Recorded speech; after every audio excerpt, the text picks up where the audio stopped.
Coming up next, skyrocketing fuel prices and the serious effects they're having on everything from schools to airlines and more. Plus, as college students get ready to graduate and enter the job market, a look at the challenges they're facing. Our message is pretty clear. Hey, difficult times we're experiencing now. And the latest on the Artemis moon mission as the crew prepares to return to Earth later today, and the inspiration the trip is having on a new generation. To me, I think that this really defines a new generation of space travel. The Center County Report starts now.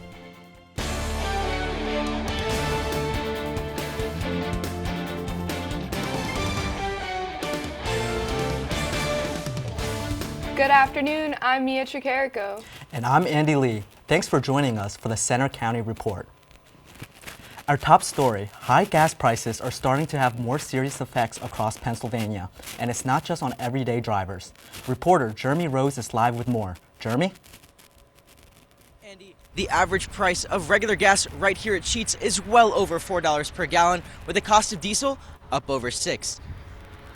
Those high prices will impact everything from school districts to transportation companies. As fuel prices skyrocket because of the Iran war, the extra costs are not only hitting drivers like you and me harder, they're also affecting school districts, trucking companies, airlines, and more. School districts nationwide say diesel costs are already cutting into their school budgets. One district in Texas said it paid $10,000 more this month than last to fill up buses. And in Denver, they've seen a 44% increase in bus fuel costs.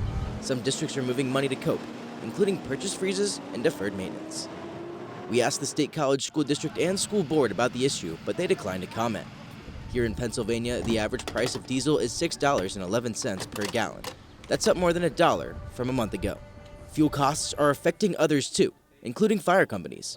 And some airlines are raising baggage fees, claiming higher costs are hurting their bottom line. Looking ahead, experts are also saying those high fuel costs can impact summer travel as the price of airlines continues to rise, as does the price of a road trip with your family. Reporting live, I'm Jeremy Rose. Back to you. Fuel prices are just one challenge for companies across Pennsylvania and the nation in this fragile economy, and graduating college students are nervous about hiring as their job searches pick up steam. Olivia Swigart has that story. College commencement is only a month away. That means thousands of graduating students are on the hunt for jobs. What they're facing is a challenging economy. Some companies are laying off workers, others are cutting budgets. Unemployment is above 4%. Many companies that are hiring want candidates with experience, putting some college grads at a disadvantage. Penn State student Alex Boyce got an offer for a full-time job after graduation. He says networking was the key. I wouldn't actually be able to get that job without actually my connections from my fraternity. Also another engineer, and he told me a little bit about it. And I just feel like most of the time, I feel like most of the people I know that have jobs now got their jobs through people they knew. According to the National Association of Colleges and Employers, companies are projecting a 1.6% increase in hiring for the class of 2026 compared to last year. But as that hiring rate increases, so does the number of graduates entering the job market. Many students have been applying to lots of companies, but in most cases, they're not hearing back from anywhere at all. Penn State offers resources to help students navigate the job hunt at the Career Services Center. Senior Director Bob Orndorff says he sees the concern from students about companies not hiring or responding. Our message is pretty clear. Hey, difficult times we're experiencing now, and when you have a tough job market, and that always ripple effects into a tough internship market as well. He says it's important to lean on Penn State's alumni base of more than 800,000 people to help make connections. In University Park, I'm Olivia Swigart for the Center County Report. Here's a positive note for spring grads. The percentage of recruiting in the spring is increasing and is now up to 37% for full-time hires. That's according to the National Association of Colleges and Employers. The borough of Millheim has been under a strict water boil advisory for the past 6 weeks, but it looks like that may finally end soon. Reporter Kiera Cannon has the details. For the past 6 weeks, residents in Millheim have been boiling their water before using it, after serious issues were found in the borough's aging water system. Officials say the problems stem from maintenance issues at the town's 30-year-old water plant, where fixing one issue has often revealed another. Our water plant was built in 1995, so it's a little over 30 years old. We are at a point of needing significant maintenance. And really, what we have found as we've gone through the system has been sort of, and I've said this before, sort of a domino effect of issues with a pretty old water system. The advisory, first issued in mid-February, has impacted more than 400 households and businesses in the Penns Valley town. Residents can still use tap water for things like showering and washing clothes. They've had to boil water for drinking and cooking, something that has disrupted a lot of their daily routines. Now, borough leaders say repairs are almost done, with final parts arriving and testing expected to follow. We have a brand new team in place. We have new vendors in place. We have new engineers in place, and we've really overhauled all of this when we saw some of the maintenance that needed to be handled and dealt with. And then as we were trying to correct things, we realized that frankly we needed some more folks in place that are going to be helpful for us. Officials say once repairs are wrapped up, the system will be flushed and tested. And if everything meets safety standards, the advisory could soon be lifted. Reporting in Millheim, I'm Kira Cannon with the Center County Report. Officials say if they have questions about the advisory and what's next, they can contact Borough Council. It's still unclear whether the government will appeal a judge's decision to release a State College man in ICE custody. Subu Vedam was taken into federal custody in October after a judge freed him after his years-old murder conviction was overturned. ICE is holding Vedam on an old deportation order. The Department of Homeland Security has until May 4th to appeal the latest decision.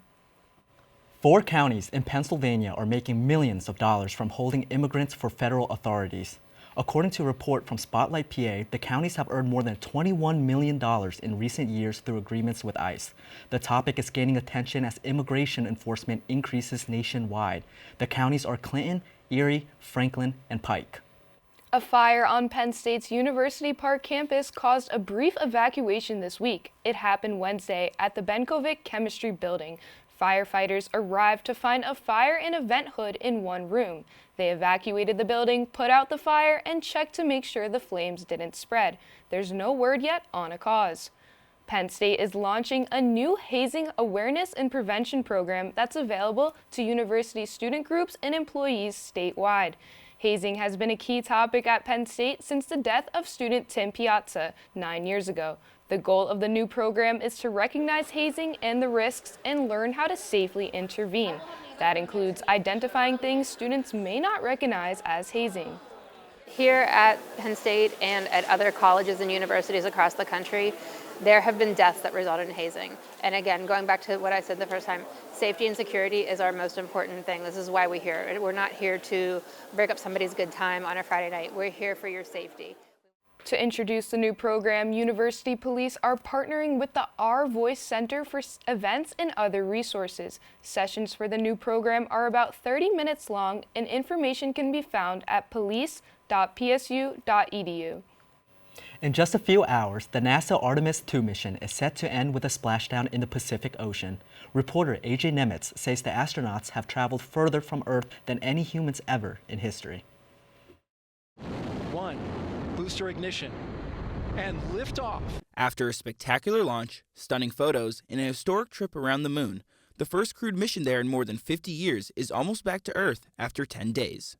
For Penn State aerospace engineering student Carson Battle, it's modern-day history. To me, I think that this really defines a new generation of space travel. NASA's Artemis II mission sent 4 astronauts on a flyby of the moon, the first step toward putting boots back on the surface in the next few years. The big difference this time is as opposed to just visiting and coming back, the intent is to eventually stay and set up a permanent presence on the moon. As the Orion spacecraft looped around the moon, the 4-person crew traveled more than 252,000 miles from Earth, setting a new record for the furthest distance of a human spaceflight. Just proving that we can execute that is very important for the future of space travel. The milestone came during a dramatic flyby of the moon's far side, where communication with Earth was cut off for about 40 minutes, one of the longest communication blackouts in space travel history. Houston copies. We'll see you on the other side. During that flyby, astronauts captured new views of the moon's far side. This terrain is rarely seen by the human eyes, and they also got to witness the iconic Earthrise from deep space. As humans, we're explorers. We've always been explorers. So now this is a natural extension of humanity, sort of beginning to explore the solar system and maybe eventually the universe. To get home, the spaceship will use the moon's gravity to slingshot back toward Earth, testing critical systems that will be used on future missions. In University Park, I'm AJ Nemitz for the Center County Report. The mission will wrap up with a splashdown around 8 tonight in the Pacific Ocean. I can't wait to see that tonight. It's exciting for sure. Coming up, we check the weekend weather forecast, and it's Pride Month at Penn State, but members of the LGBTQ community say they're frustrated with new laws around the nation. A closer look at what they are saying.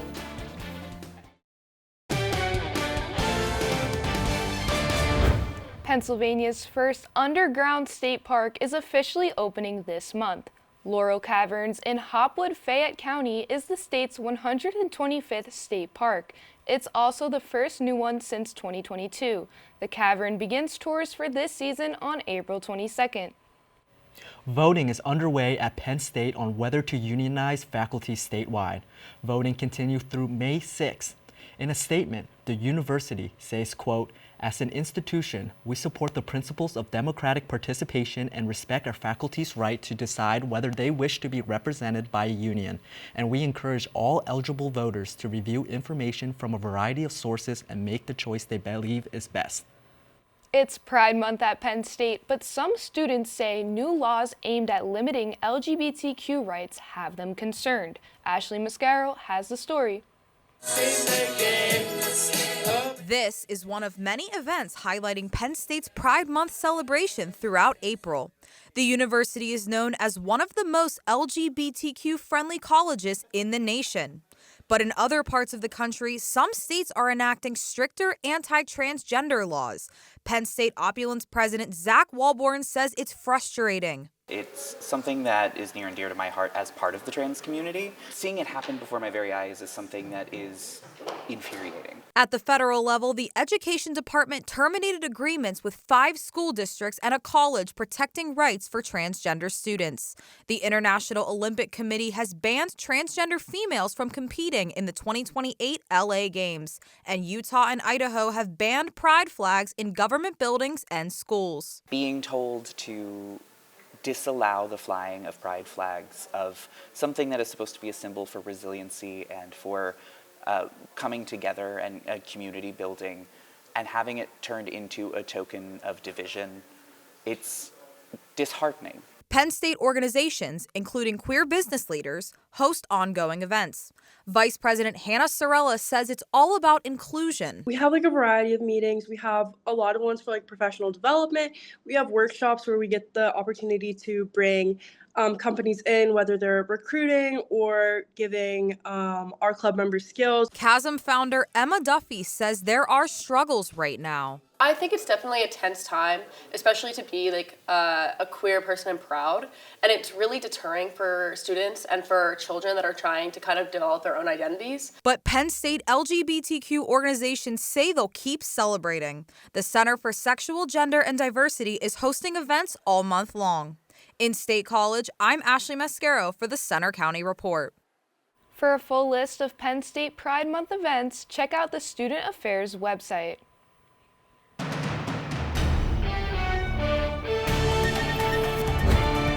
Stellar start to the weekend with beautiful blue skies over top of the Penn State golf courses. And to top that off, we have a current temperature of 66 degrees. That is 10 degrees above our average high for this time of year, and it's only expected to get warmer as we head through your day. As you can see, in the late afternoon hours, we're hitting highs around 74, maybe even 75 degrees, and later in the night, we do see a cool down, but not quite yet. Currently, we're sitting in the mid to high 60s, with it being a little bit cooler in the southeast portion of the Commonwealth, but it is going to warm up for them as we head throughout the rest of the day.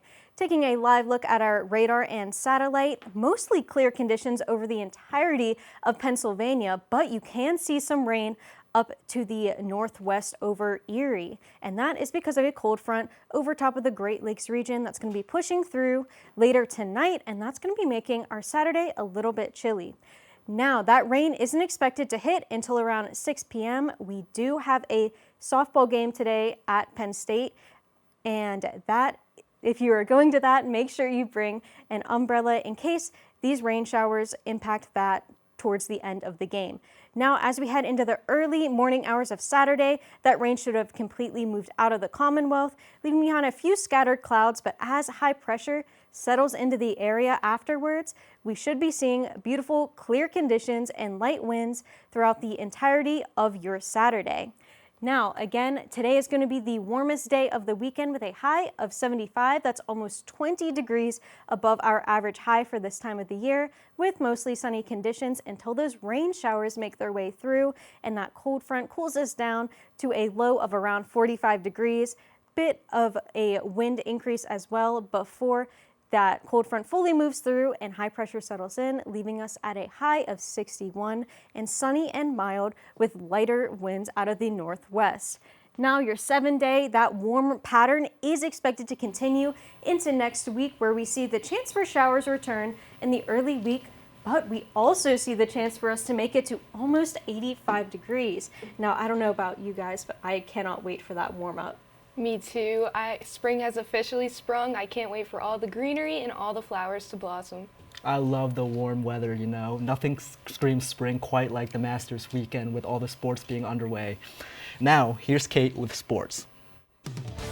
Coming up in sports, spring football practice at Penn State will soon be coming to an end.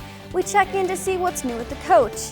Also ahead, Penn State's boxing team hits the road to a national competition. The club has a long, proud history. We take a closer look.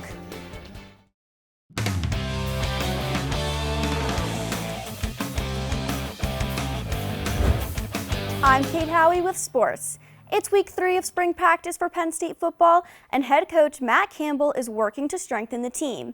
While drills, lifting in the weight room, and adjusting to new offensive and defensive systems have been a key focus this spring, Campbell says there's even more to it.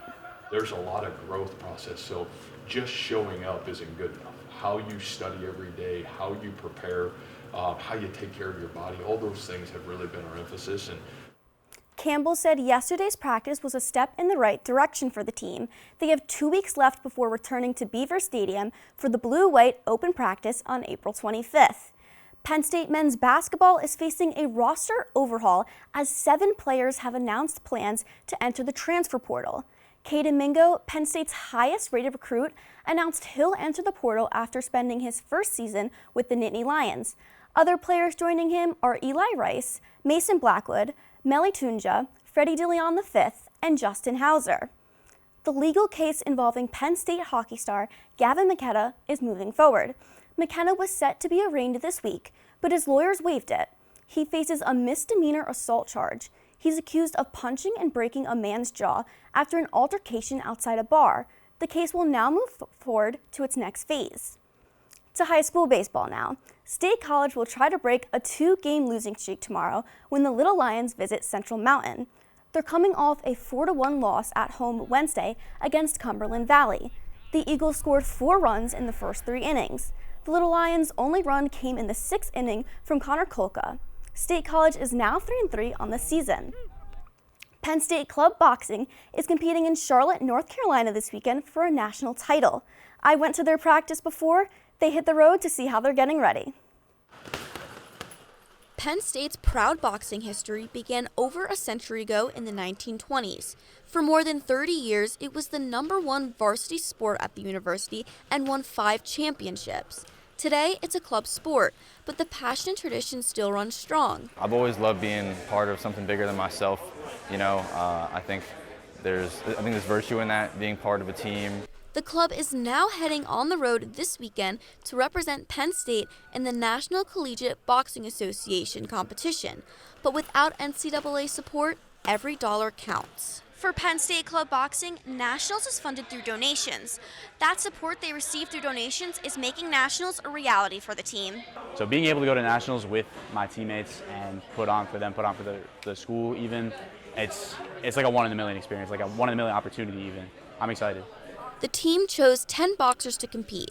And for boxers like Daniel Semmett, this opportunity is the result of years of hard work. I really had to build myself from scratch, and here I am. It's my senior year, and I'm really looking forward to compete. So to go to nationals is like, I mean, to me, it's like genuinely a dream come true. Penn State's boxing passion goes beyond just competing for nationals. For these boxers, it's much more. Being in a room with all these like-minded people, like all day after class, is exactly where I want to be. Head coach Derek Roth has noticed the team's hard work firsthand and feels confident headed into nationals. This group is really put together mentally and physically, and I think we're going to be coming back with some belts. Among the boxers representing Penn State are 5 women. This year marks the 50th year of the NCBA national title competition. That's all for sports. So Andy and Mia, are there any boxing skills I should know about? Maybe a 1-2 jab or an uppercut? For me, it's about staying light on your feet, float like a butterfly, sting like a bee. Thanks, Kate. Coming up next, the #1 small college town in the USA may be closer than you think. We checked the new list that just came out. State College just earned a national honor in the top spot on a competitive list. USA Today has released its list of the 10 best small college towns in America. The entries were nominated by an expert panel and voted by readers. State College is #1. The list cites Penn State and highlights events like sports and festivals. And it says the town has year-round excitement that blends student life with local charm. #2 was Blacksburg, Virginia, and #3 was Murray, Kentucky. I would have to agree with you. State College is truly one of the greatest college towns that I've been to. Congrats to State College. And that's all for today's newscast. We hope you'll join us next Friday for our next local news update. But you can follow us anytime for breaking news on our Senator County Report X. And you can see our stories on our Facebook page, Instagram, YouTube, and our website. Have a good weekend.